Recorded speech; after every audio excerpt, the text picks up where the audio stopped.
It's the fifth straight loss. What are you seeing as the most contributing factor for some of the team struggles? Yeah, I think when you look at just some of the stretches there where we can't score, that second quarter was a little tough for us.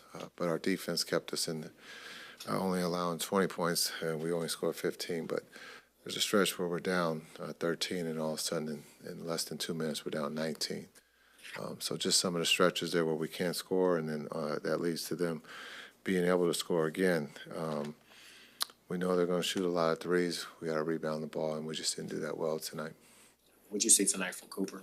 Another night for 30-plus points? Yeah, I think in the last three he's averaging almost 40 points. He's in a groove. He's scoring the ball. He's attacking. He's making plays for, his teammates. We're just not shooting the ball straight. We're getting some great looks that just haven't gone down for us. How has Caleb Martin been providing value for this team? Yeah, his hustle, he's playing hard. His energy, his defense, he's actually shooting the ball well for us. Understanding that, he's, again, attacking the paint, and he's helping us on the scoring end and on the defensive end. You got a magic wand or anything that you can wave and kind of get Cooper some help? Yeah, well, it's just our health. That's the one. We got to wait till we get healthy. And so he's got to continue to keep doing what he's doing. He's being aggressive. He's not settling. He got to the line 11 times. And so for him, it's continue to keep making the plays. He's getting guys some good looks that just haven't gone down for us here of late. Doesn't pay off in a win, but Gafford has had these ankle tweaks throughout the year. What does it mean to the team to goes down and still comes back into the game? Yeah, I think it was huge for the team and for us. And for him to be able to come back, because normally he doesn't. And so for him to come back after halftime was very impressive. And we need all the bodies we can get. Understanding DP and Musa would have had to pick up the slack, but for him to come back, that was a positive. Thanks. You specifically have dropped 119 points in your last 3 games. Just one rookie of the Western Conference. What's been working so well for you as of? Just being confident, being aggressive, getting to my spots, playing with good pace, and, it's worked out well. I don't know if you could even call what you went through, touched even for a little bit of January, but now that you're on this stretch, what are you proud of that you were able to work through in the last month? Yeah, I'm just proud of myself for, staying confident, staying poised. I never doubted myself or, went into any of that or fell to what everybody was saying that, everybody has, a rookie wall or whatever. So I kind of just let all that pass and, I might have fallen down a little bit, but just got back up stronger and let my teammates and my coaches, everybody around me just lift me up and, help me get to, back to being myself. A lot of people around the league say there's a certain point in an NBA player's career where the game slows down. Have you noticed that at all anytime this season, or can you pinpoint a time where the game has slowed down for you? I feel like the whole season, there's been moments of that, just continuing to get better. That's kind of why I mentioned my pace. That's part of it, of the game, just slowing down and getting to your spots and just being confident and comfortable and just knowing what shots you want to get to. That's definitely a big part of it. Have you seen a different way that teams have started to guard you now that you're on this high streak? Yeah, different teams do different things. They mix in their unders and, try and just let me shoot it. But, whatever the game plan is, whatever they want to do, send me right. Some teams have done that. Just finding, how to counteract it and use it to my advantage. At the end of the day, you can kind of, use whatever they want you to do and use it against them. So. You feel when a player decides to go under a screen when guarding you?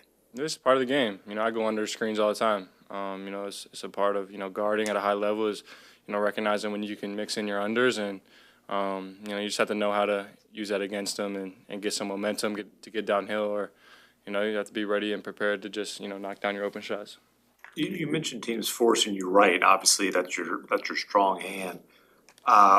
When did you become, I would say, maybe more driving left than right? How did that come about?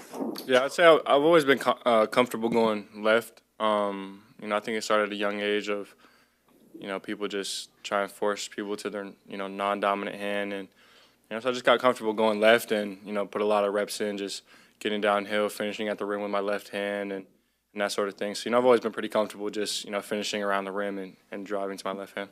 We talked to you a lot before the draft, or after the draft and before the season, about the vets you were joining, championship pedigrees. Kyrie hadn't played at all. AD's missed a lot.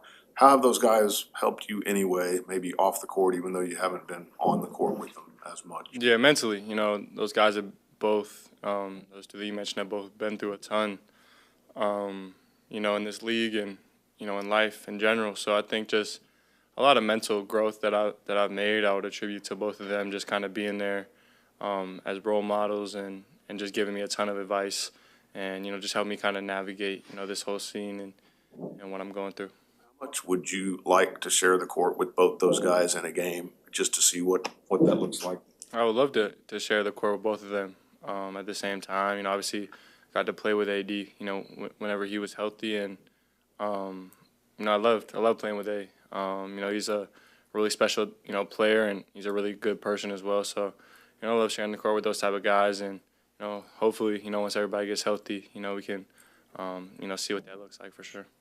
For some of you younger guys, how nice is it, or what do you like about having San Antonio now for the next 2 games, kind of this mini baseball series? Yeah, it'll be interesting. Obviously we haven't seen them since, the very opening night, and, they kind of smacked us. So, it'll be great to, get back on the floor with them and compete, because I think, we've improved a lot since that game, and, a lot of guys have come a long way. So, it'll be great, just to, compete. They're one of the best teams, in the West. So just, another great opportunity for us to continue to compete and try and get better. What was it like playing against the team that you kind of grew up watching? Yeah, it was cool. It was a great opportunity. Obviously, like you said, that's the team I grew up watching the most probably. So it was really special just to, be able to be on the court and compete against, the Celtics. On top of that, I know your family was in a suite too. How special was it to have them here? Is this kind of a game that you guys had circled for a while? I know you were a Mav. Yeah, it's definitely a game that, I've looked forward to. My family's, been to pretty much every game now, so just their support has meant a lot to me through this whole process. Both my parents being here most of the time is, amazing and a blessing. So, their support has meant so much to me.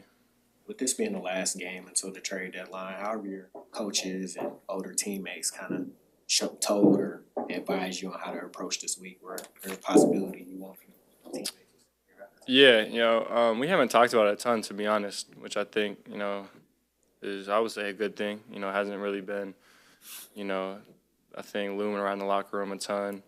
But, the things that they have said, it's a business. They've just prepared me, and, you learn that as you go, is that it is just a business at the end of the day, and, you never know what's going to happen, so you just got to kind of stay ready. Thank you, guys. So. Your rookies put up 119 points in the last 3 games. What's your initial reaction, as well as, 3 consecutive Western Conference the Rookie of the Month? Yeah, he's different, for sure. He's different. It's it's pretty awesome to see and be a part of, and obviously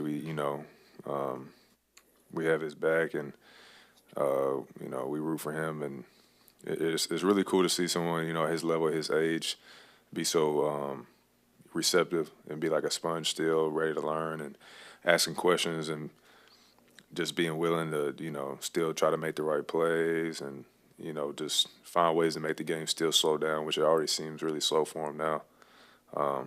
It's awesome to see.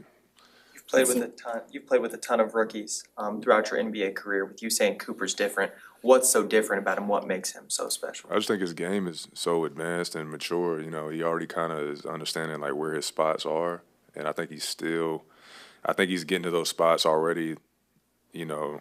And still like there's another level that he knows and everybody else knows he's going to get to on how to get there even easier, which is crazy to already crazy to already think about, even though because you can see he's getting to those spots pretty easy as it is, and just how he impacts the game. He gets guys involved. He does a little bit of everything, and still you look up and he's got 35, being that young, and his game is very mature, and he's still a kid, so which is crazy. So It's wild. It's wild to think he's only going to get better. It's your fourth time scoring in double figures since the top of the year. Just when you're out there making, I guess, decisive movements, whether it's as soon as you catch the ball, you're shooting or driving or Yeah.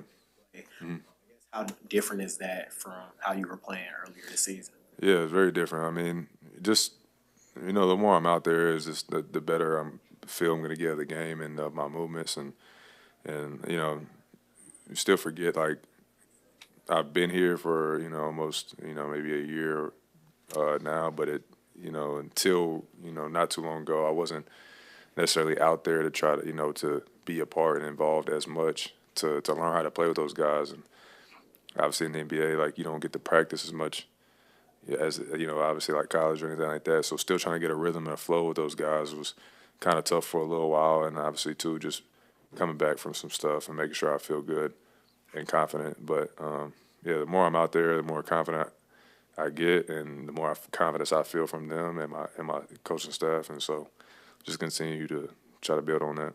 Do you think that stretch of observing maybe, on the sidelines can you see that play into how you're playing now and maybe things that you've learned and Yeah.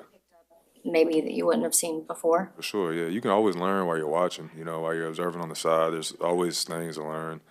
And, learning guys' tendencies, your teammates, where guys like, their spots where they like, and trying to envision yourself on how to impact the game while, filling in those gaps with being one of the new guys. And so, yeah, there's definitely always something to learn, especially when you're out. And then there's the other side is you get to actually do it and you're out there and involved, and there's that side of it too. So it's been, it's definitely been like a learning experience, but still just trying to build trust within the group and within my coaching staff. Has there been a player that's kind of helped you, maybe a vet, just maybe shift that focus and attitude to kind of be a sponge in those moments? Because like Kyrie, Yeah. I refer to him as like a player coach right now on the sidelines. Yeah, he's super involved all the time, and AD is too. And I can go all the way down the line. Guys have seen me play before, and obviously confidence and kind of figuring out where you fit in this plays a big part on how how you're impacting the game and how aggressive you're being. And guys have always been in my corner and just reminding me to do what I can to get back to that and be patient and, all those things. And so everybody's been a big help. We got a really good group of guys, and everybody's in each other's ears, just trying to pump them up, give them confidence, no matter what the situation is for us, and no matter how many guys we might have down. The goal is to always come in and compete and try to win, and we got a good group that really does want to do that. Doesn't mean it's going to happen every night, but I think the intention is there. The 1-year anniversary of the trade that brought you here is sometime around this time of year. What do you think you've learned about yourself most through your year as a Maverick? Yeah, I mean that I'm pretty. I already kind of knew, but I'm pretty resilient in terms of I've had different stages of being resilient and having to go through certain things, whether it's a situation or something within myself internally, or sometimes both at the same time. So I think this situation has helped shape me in more ways than one, and learning how to navigate just through another situation. You know what I mean? There was a lot of things that happened, coming here and within myself, obviously within the organization and stuff like that. So just learn how to navigate and still find my way back to getting back to who I want to be and, who I continue to try to become. So, it's been a lot, but it's also, I find beauty in a situation like that and learning how to navigate and grow from that. So it's been fun. With this being the last game until the trade deadline, you as a 7-year vet, how have you kind of grown to, I guess, approach this time of the year when it can be driven? Yeah, it definitely can. I mean, especially where obviously you're building relationships and in the locker room and on the staff and in the community or whatever it is. It's one of those things that you just ultimately know you can't control. you know, and all you can really control is your mindset going into games and what effort you put towards the games and trying to, you know, block the noise out as much as possible. And it's easier said than done, especially if you're somewhere you want to be. But you know, it's never an easy time, for sure. Obviously, that's always going to be in the back of people's heads. But you know, at the end of the day, you can worry about it, and there's still nothing you can do about it. So you know, I think that the best way to try to avoid that, thinking about it like that, is just try to come in and focus on the work and trying to get a win. Just to follow up, you think it's played any factor in the team's 5-game losing streak as of late? I can't really speak for other people, you know. For myself, I mean, I'll speak. I mean, for myself, I don't, you know. At least for me personally, no. I try to focus on what's in front of me, and obviously knowing that's part of the deal, what comes with it, and also, also already going through it. You know, I try not to stress about it as much as I can, but I just worry about, you know, we had a game today at 7:00. You know, that's how I operate, and I'll focus on when I'm getting in the gym tomorrow and when the next game after that is. So that's how I operate until, you know, we can focus on only that. Jason Kidd, Hall of Fame player and seen it all in the game of basketball. Is he kind of like a thermostat for you guys? Maybe just not, you know, riding the highs or the lows. Like currently you're on a 5-game losing streak, but you had a good stretch there. How is, you know, his experience as a player kind of helping you guys navigate the ups and downs of the season? Yeah, kind of like you said. I mean, a guy who's been there and done that, and staying poised through it all. And it changes quickly. It changes by the week. You can be on a 5-game losing streak. You can be on a 5-game winning streak. You know, it can literally change by the week. And all it takes is a certain stretch of, you know, good games and good quarters, and you know, it builds a confidence, and then it's a totally different ball game and a totally different season. So you can't get like you said, you can't get too high. You definitely can't get too low.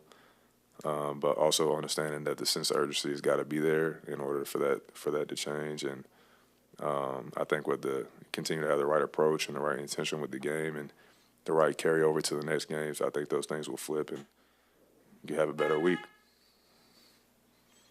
Thank you. Appreciate it.